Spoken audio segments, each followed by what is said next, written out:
Au cœur des côtes brumeuses de la Bretagne, des histoires maritimes fascinantes s'étendent au-delà des vagues. Les cimetières de bateaux, témoins silencieux du passé, racontent l'histoire des marins intrépides et de leurs navires qui ont bravé les éléments.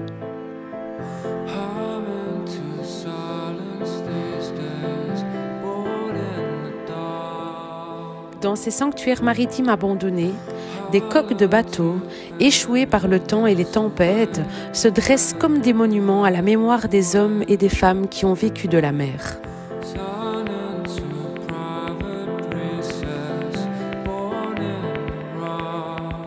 Chaque bateau raconte une histoire unique. Certains ont été des bateaux de pêche ou d'autres des voiliers de commerce. Les vagues tumultueuses et les vents impitoyables ont finalement rendu leur verdict, confinant ces navires à leur dernier repos sur le rivage.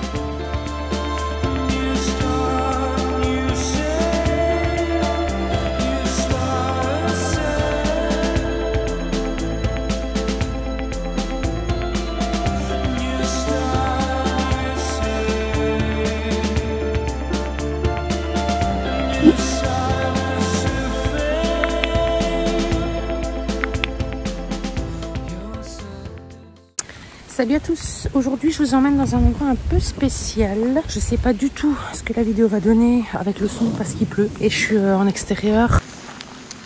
Et voilà. Un cimetière de bateaux. C'est super beau. Donc je trouvais ça original de vous filmer ça. Ça change totalement de ce que je vous montre d'habitude. Par contre, je suis en basket. J'ai toujours mes bottines de russe, évidemment, je voulais que je mette mes baskets. Et donc, tant pis, hein, on va mouiller ses pieds un petit peu. Et je vais vous montrer ça d'un peu plus près.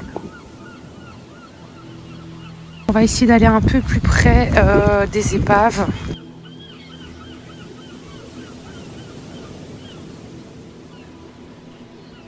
Une des premières épaves, on voit encore, vous savez, les espèces de hublots.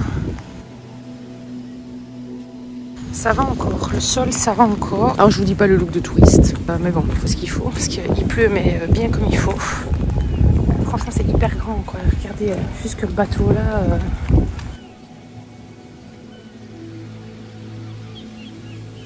En vrai, je pourrais faire 3-4 photos et m'en aller.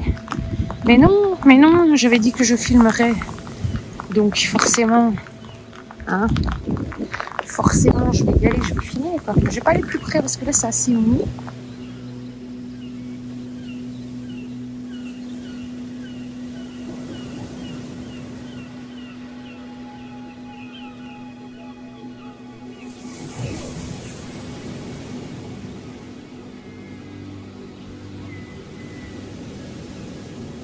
Ma caméra est en train de prendre l'eau, j'espère vraiment que c'est pas trop grave. Après j'ai une coque et tout, mais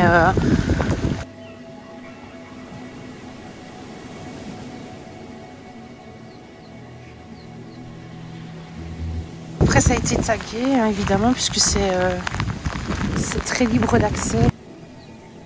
La Bretagne regorge de cimetières de bateaux, des endroits où le temps semble s'être arrêté. Les coques en bois patinées et les ferrailles rouillées révèlent les cicatrices du temps passé en mer.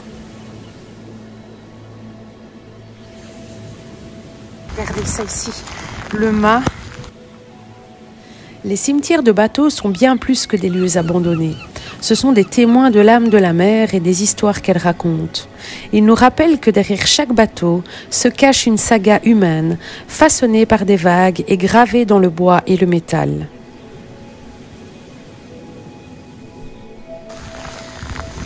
Alors ici, il y en a un autre, une espèce, plus un style de péniche. Et alors on a celui-là ici. Avec aussi la cabine. Vous voyez. Bon, ça aurait eu plus de style au niveau de la vidéo s'il ne pleuvait pas. Mais moi ça me dérange pas, la pluie me dérange pas. J'ai vraiment plus peur pour mon matériel. Mais normalement, il n'y aura pas trop de risques. Alors ceux-là, ils sont hyper grands, quoi.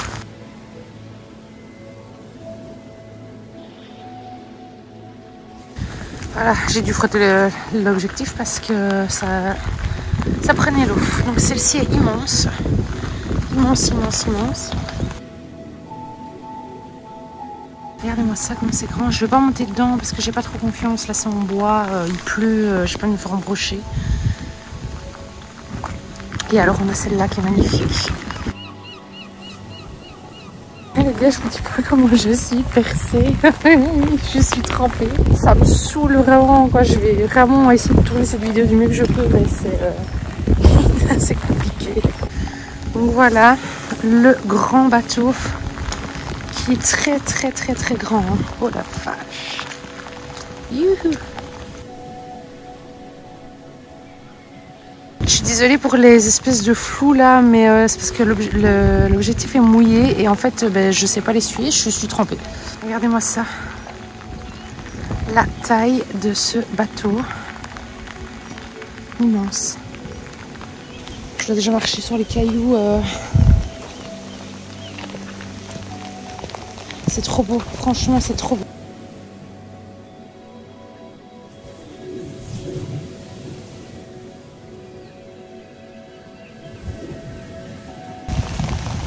De fou. Vraiment un truc de fou quoi. Oh, j'ai pas envie de vous bâcler ça, mais là c'est pas possible. J'arrête pas de sortir, rentrer mon téléphone, sortir, le rentrer. Je suis là en mode je fais quoi? Je continue pas. Je suis trempée, regardez. C'est trempé. Mais du coup je me dis je vais le tenir plutôt que d'utiliser la perche. Alors que les marées continuent de danser et que les vents continuent de chanter, les cimetières demeurent comme des gardiens de mémoire, des gardiens de l'histoire maritime de la Bretagne. Regardez comment c'est beau. C'est magnifique. Bon écoutez, je ne me tracasse plus. Hein, là, de toute façon, les baskets sont démolies. Ah ouais, ma voiture elle va être belle. Le site que j'ai exploré s'appelle La Passagère. Il tire son nom du navire du même nom qui s'est échoué sur la plage en 1895. Ce bateau était un 3-mâts goélette construit en 1868. Après avoir navigué pendant de nombreuses années, il a finalement été abandonné sur la plage. Au fil des années, d'autres épaves de bateaux ont été ajoutées à la collection, créant ainsi ce cimetière de bateaux. Le site se transformera des années plus tard en chantier naval, mais fermera ses portes en 1968. Les propriétaires des bateaux en réparation n'ont pas eu d'autre choix que de les abandonner sur la plage. C'est très photographiquement parlant, c'est super beau. Je ne sais pas si au niveau de la vidéo ça va bien donner aussi, j'espère.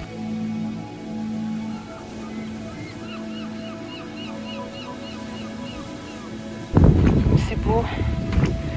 Un petit crabe mort.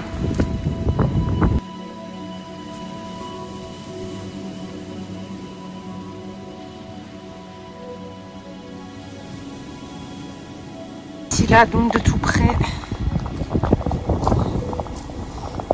Voilà, on a encore une partie du moteur et la cabine.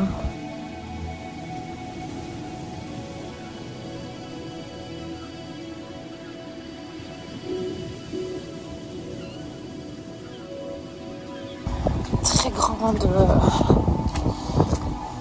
bateau. On a le temps avec nous, il ne pleut plus du tout. Du tout, il y a presque plus de vent. Ça c'est vraiment top quoi. Vraiment top. Alors ici je vais pas trop m'aventurer parce que je pense qu'il y a un truc où ils réparent les bateaux. Bon, j'ai rangé ma perche. J'aime pas vous faire des vidéos en tenant le téléphone, mais là s'il pleut je dois rentrer, sortir, c'est trop chiant. Je pense que là-bas en fait ouais, ils réparent des bateaux, c'est pas par contre ici on a une, regardez ici, ça c'est vraiment le petit bateau tip top allez genre enfin petit je crois, voilà. C'est vraiment ouais pour commencer la navigation. Oh mon dieu qu'est-ce que c'est beau, sans la pluie c'est quand même beaucoup mieux, enfin rafales de pluie. Bon, j'ai repris ma perche. Je voudrais bien vous montrer un peu plus près en fait. Vraiment, vous voyez comment ça s'est abîmé avec le temps.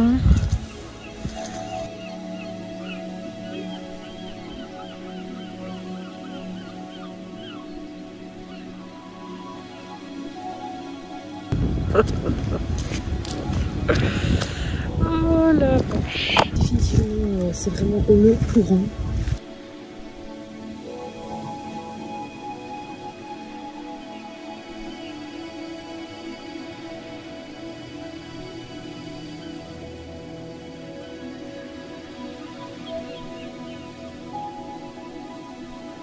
Celui-là, c'est mon préféré.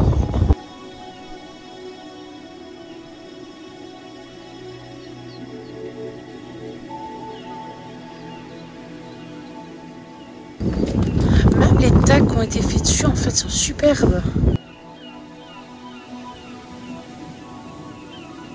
C'est très joli. Et ici, ben, il y a un restant. Voilà, un restant. Et ici aussi, moi j'adore. Hein. J'adore ce côté un peu urbex en fait, hein, tout simplement.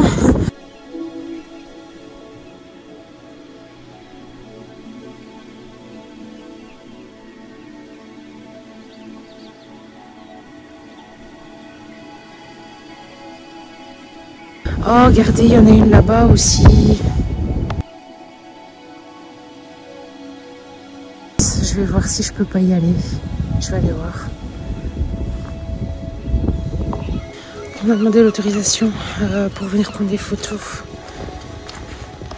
plus loin. Donc c'est oui, mais dépêche-toi quoi. Donc je suis contente, comme ça je peux vous filmer un peu l'autre bateau qu'on voyait au loin. Les deux grandes épaves ici.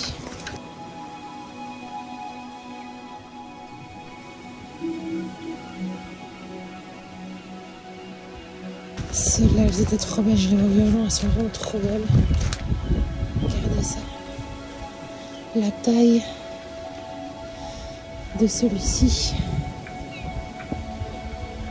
Avec vraiment toute la verdure, les algues, la végétation qui a vraiment repris dessus. C'est magnifique. Vraiment, c'est magnifique. Trop beau, quoi.